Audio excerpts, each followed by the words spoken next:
Hello guys, അങ്ങനെ സാന്ത്വനം രണ്ടാം ഭാഗം പുതിയ പ്രൊമോല് നമ്മുടെ ശ്രീദേവി ഗോമതി സ്റ്റോഴ്സിൽ ഇരിക്കുമ്പോൾ അവിടേക്ക് നമ്മുടെ ശ്രീദേവിയുടെ അച്ഛൻ വരുന്നുണ്ട്. എന്നിട്ട് നൈസായിട്ട് ശ്രീദേവിനെ എന്തോ മേടിക്കാൻ പുറത്തേക്ക് വിട്ടിട്ട് നമ്മുടെ ഉദയഭാനു ഉണ്ടല്ലോ അവിടുത്തെ പൈസ പെട്ടിന്ന് കുറച്ച് പൈസ ഒക്കെ അടിച്ചു മാറ്റുന്നുണ്ടേ. ശേഷം നമ്മുടെ ശ്രീദേവി കടയിലും നമ്മുടെ ഉദയഭാനു വീട്ടിലും ചെന്നിട്ട് ഉദയഭാനു എന്തൊക്കെയോ നമ്മുടെ ശ്രീദേവിയുടെ ഫോണിൽ വിളിച്ച് എന്തൊക്കെയോ സീരിയസ് ആയിട്ട് പറയുന്നുണ്ട്. അതൊക്കെ കേട്ട് നമ്മുടെ ശ്രീദേവി ആകപ്പാടെ പേടിച്ചൊക്കെ നിൽക്കുന്നുണ്ടേ. അപ്പുറത്താണെങ്കിലും നമ്മുടെ സുകന്യ ധർമ്മനോട് പറയുകയാണ്, ആഹാ, ഗോമതി സ്റ്റോഴ്സിന്റെ ഒരു ഭാഗം ഓണറിന്റെ ഭാര്യയല്ലേ ഞാൻ, അപ്പൊ ഞാനും നാളെ മുതൽ ശ്രീദേവിക്കൊപ്പം ഷോപ്പിൽ വരും എന്ന് പറയുകയാണ്. അപ്പൊ ധർമ്മൻ അത് സമ്മതിക്കാതിരിക്കാൻ വേറെ നിവർത്തിയൊന്നും ഇല്ല. അങ്ങനെ സുകന്യയും നമ്മുടെ ശ്രീദേവിക്കൊപ്പം നാളെ മുതൽ ഗോമതി സ്റ്റോഴ്സിലേക്ക് പോകാൻ പോവുകയാട്ടോ. അങ്ങനെ വളരെ നിർണായകമായിട്ടുള്ള ഒരു നിമിഷങ്ങളാണ് നമ്മുടെ സാന്ത്വനം രണ്ടാം ഭാഗത്തിൽ കടന്നു പോകുന്നത്.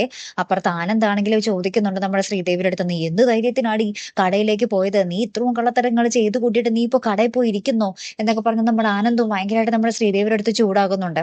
ഏറ്റവും ലാസ്റ്റ് നമ്മുടെ അനുശ്രീ നമ്മുടെ ഗോമതിനെ കണ്ട് അവിടെ വന്ന് എന്തോ സംസാരിക്കുന്നുണ്ട് വീടിന്റെ മുറ്റത്ത് വന്നിട്ട്.